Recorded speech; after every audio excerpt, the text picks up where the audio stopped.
Hi everybody, welcome back to Sunshine Soap and Candle Company. Today I'm going to be making a beautiful whipped cream facial cleanser. For the last several months you guys have been requesting some facial cleansers and I've come up with a really nice creamy foaming blend that is whipped that I think you're really going to like. So in this video I'm going to be sharing with you my process and giving you the full tutorial. If you want the full written recipe and tutorial, please head on over to my Patreon campaign where you can check that all out for just a $5 pledge. Speaking of my Patreon campaign, I get asked a lot if I teach classes. And through my campaign, I do teach a monthly live class. So we've done things like shower gels and shower steamers, and we've done lots of cold process soap, candle making. So if you're interested in taking a live class from me, head on over and check out the live class tier. All right, let's get started. All right, so since we are making a cosmetic type product, you want to make sure your entire workspace is completely disinfected with either a 5% bleach and water solution or 99% rubbing alcohol. That includes the utensils that you're going to be using, scales, and also the containers that you're going to be storing your finished product in. And also make sure you're wearing gloves and some sort of hairnet. So the first thing we're going to be doing is weighing out. This is an emulsified product, which means we are going to be combining oils and water for like a lotion type consistency. So we first need to weigh off our water phase. So this is going to be our heated water phase.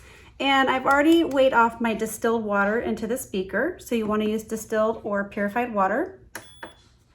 So to my water, I'm going to be adding in some vegetable glycerin. Now I'm using vegetable glycerin to help with the lather of this product. And also glycerin is a really nice humectant, which means it draws moisture to the skin. And this is going to help with the overall feel of the product.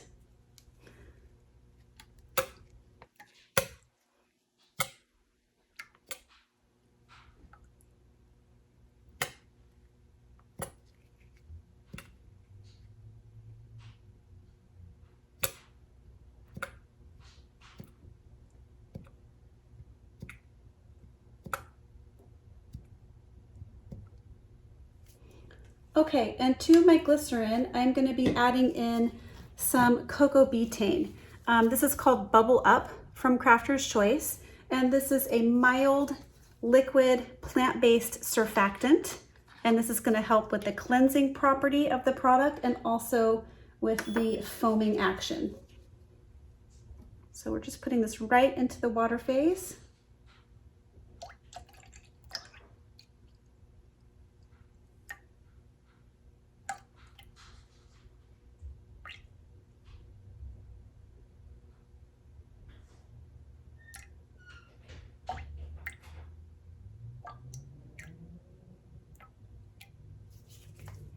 All right, and then we're just going to give this a stir with our spatula and set this aside.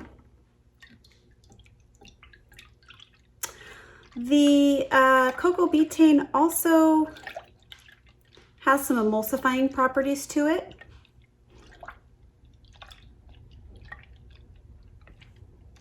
All right, and we're just going to set that aside. And then we're going to get the bigger container and start adding in the oil phase to this big container here.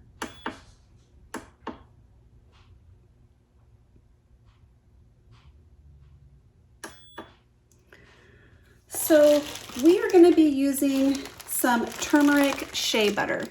I get asked a lot about this product. I get it from Brambleberry, and it's really nice because the turmeric is already in the product. Sometimes people will ask me if they can just add turmeric to the product, and I think you can, but this is not grainy at all in texture. It's really, really smooth, and it's already done for you, and it doesn't really say at what rate the turmeric is added in, but since it's a bright yellow product, I imagine it's a really small percentage. Now, if you haven't seen my turmeric sugar scrub recipe, I used this shea butter in that recipe as well. So this would be a nice complement to that recipe. So if you were going to be purchasing this face wash and the sugar scrub, together, that would be a nice complement. So, okay.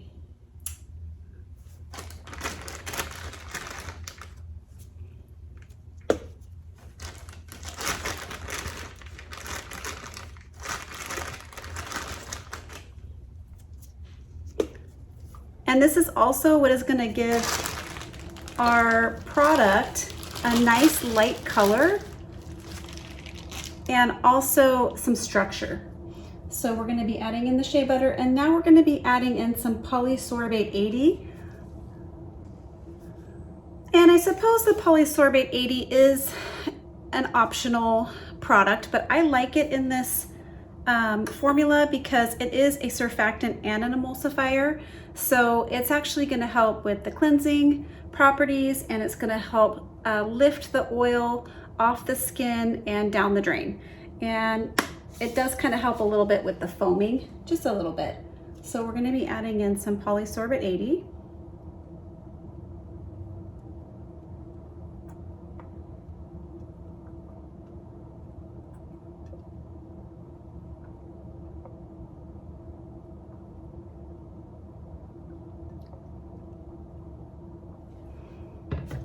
Okay, next up we're going to be adding in some apricot kernel oil. This is just a light carrier oil. I like the apricot kernel oil because it's got a nice silky feel to it. Although you could use something else, I suppose. Sweet almond oil would be a nice substitute if you don't have apricot kernel oil.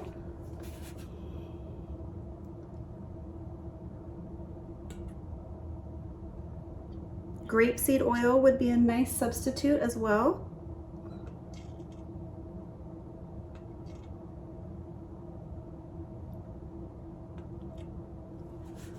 Okay.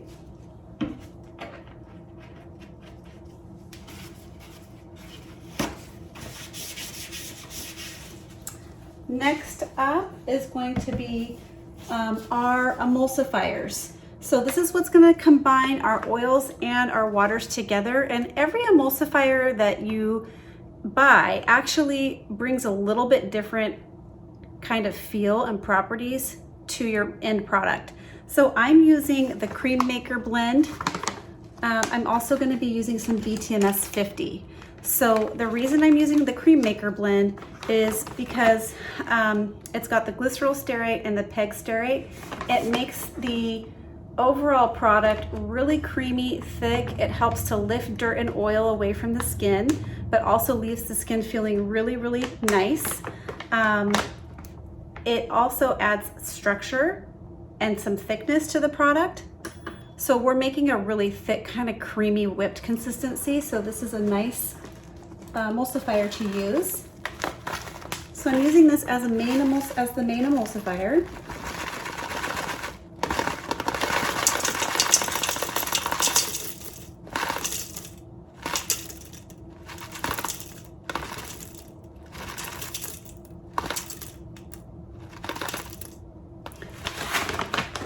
And then as a co-emulsifier, now it doesn't need a co-emulsifier, and BTMS 50 also doesn't need a co-emulsifier, but I'm doing this because I'm really trying to give structure and thickness to the end product, and the BTMS 50 has a really nice conditioning skin feel. So we're going to be adding in BTMS 50 as a co-emulsifier.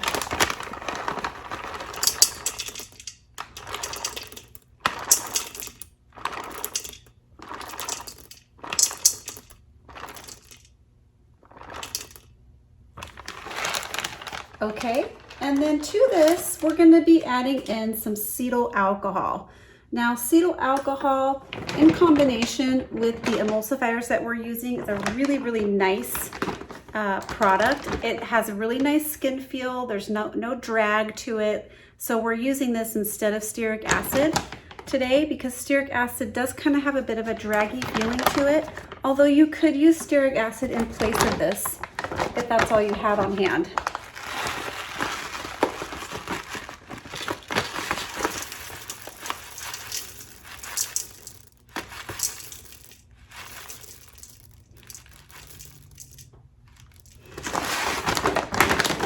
Okay, now I'm just going to set this aside, and I'm not going to heat anything up yet because the way this recipe is, you definitely want to get your cool down ingredients weighed off before you put those on the double boiler.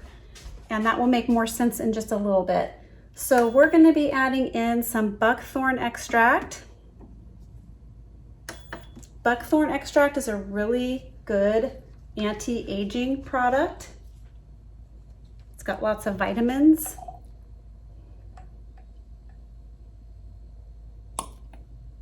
You could add any extract instead of the buckthorn extract. You could add any flower extracts that you might have, or oat extract, pumpkin extract, anything you could add in as a direct substitute. It doesn't have to be, but this is just the one I'm using this time. Carrot extract would be another good one to use.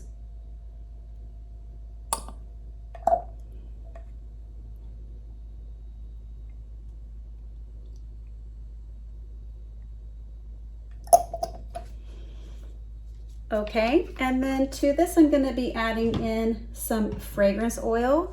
This is also an optional ingredient, but I am using a little bit of fragrance oil just to enhance the overall experience.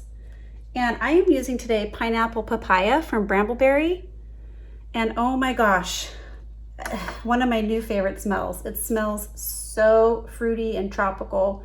And in the final product, it really, to me, smells like Dole Whip.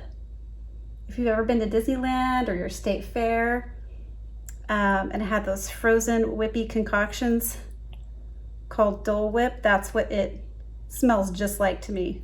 So, and I'm a big fan of that. So this is so delightful, this fragrance. Okay. And then we're going to be adding in a preservative, and this is a necessary ingredient because we're adding a water and oil immersion here, and so we definitely need an emulsion, so we definitely need to add this, or else your product is probably not going to last for more than a few days. So this is something that you need to have in there to prevent bacteria growth.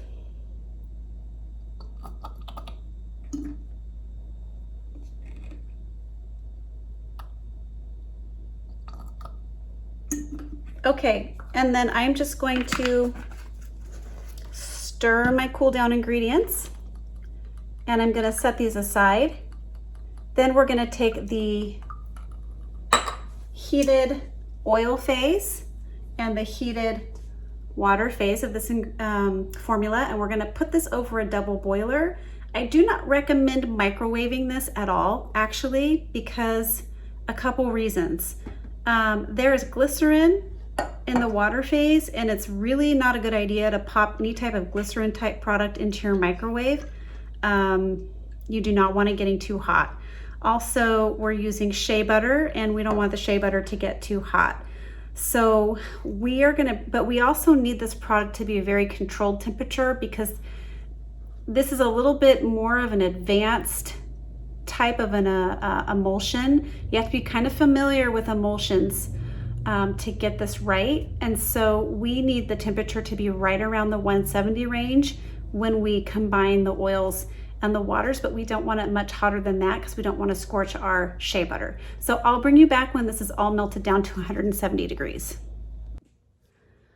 Okay, I've got everything melted down, and we are sitting right at 170 degrees. And this is kind of the trickiest part of this project, because as you'll see when I start to combine the oils and the water phase, because of the surfactants in here, it's going to produce bubbles. So I'll try to stop and show you the phases of this as I'm going along.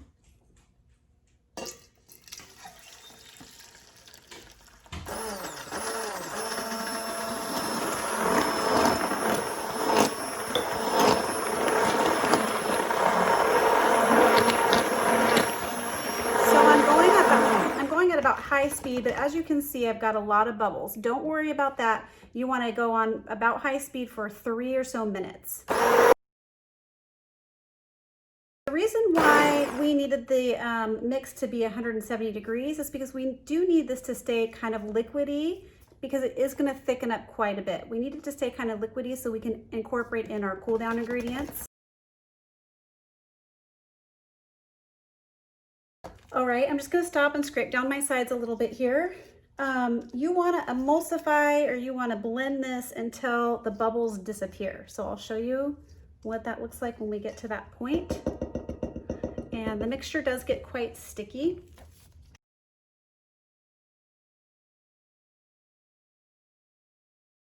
Okay, so my formula is thickening up quite a bit. It's still very warm, but I'm going to take the temperature and see if we're ready to add in those cool down ingredients, because we do want them to blend in nicely with what we already have going here. It's good to have 2 spatulas around for this project too, because it is quite sticky in this form. Okay.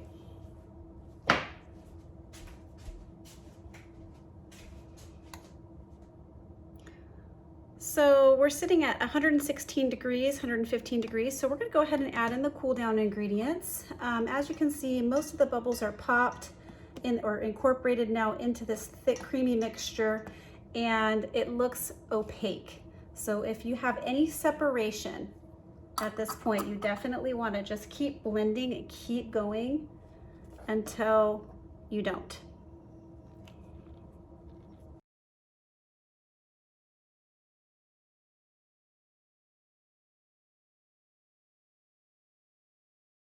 Here, and I'm just gonna scrape out my blender here and make sure everything gets back in there. But as you can see, we've got a nice fully blended emulsion, and it's very thick and creamy.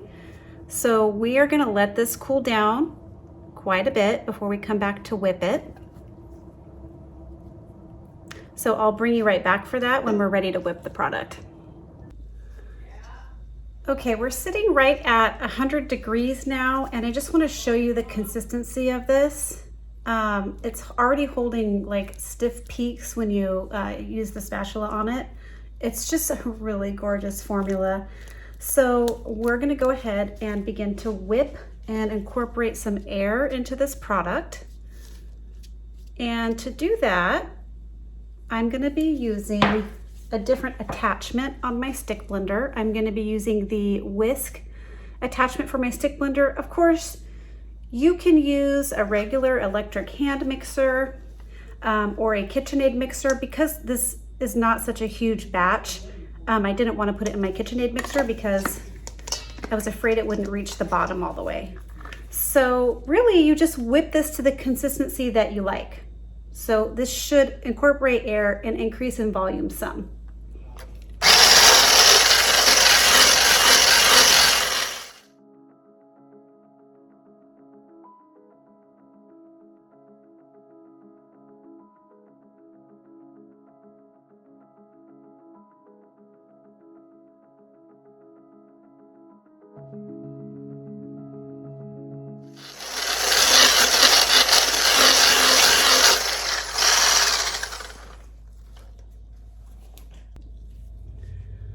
Okay, so we whipped that for probably 6 to 7 minutes, and we're sitting right at 82 degrees.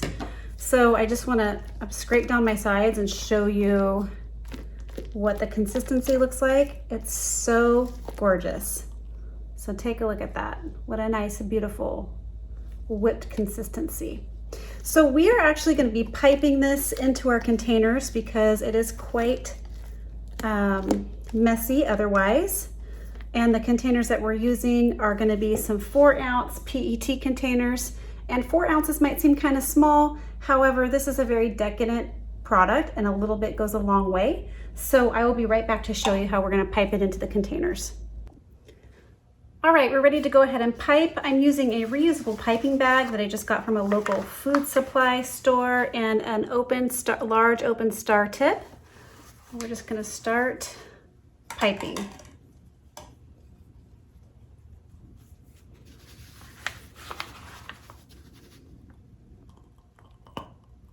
that has such a lovely whipped texture.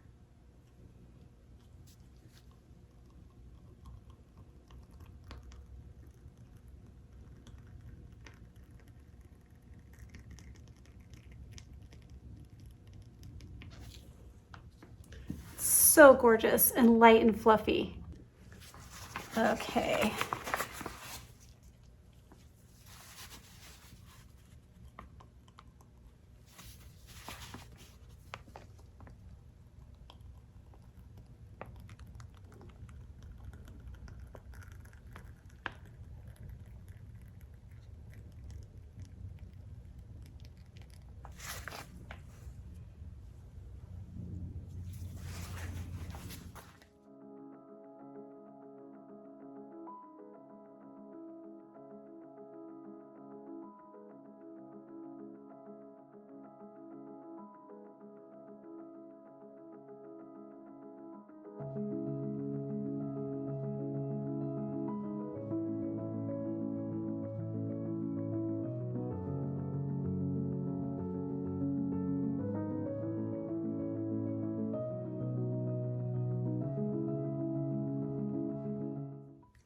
All right, so that filled up 5 completely, and this does stay fairly nice and whipped. It will set up a little bit, and for a whipped product, it is fairly dense as well. So I want to show you one that I made a little while back because I want to give you a product demo. So let's go ahead and do that. So here's one that I made a few days ago, and it just is a beautiful, nice, creamy, shiny consistency. So I'm going to go ahead and show you what that looks like close up. You can kind of hear how fluffy it is. Okay, so we're going to go ahead and do a little product demo. So you really don't need that much. I'm just, for purposes of the video, I'm showing you what this looks like. So you can put this on your face, so add a little water, and you'll get a beautiful emulsion. It just feels really, really nice and cream, kind of like those cream cleansers you can get in the store, but I think nicer. So that's how that looks. And then if you add a little bit of water, you can see it does have a tiny bit of a low foam. See if I can incorporate some of the bubbles. There you go. And if you add water, you can get a little bit of a light foaming action, and this will help kind of lift makeup and dirt. And then you just rinse.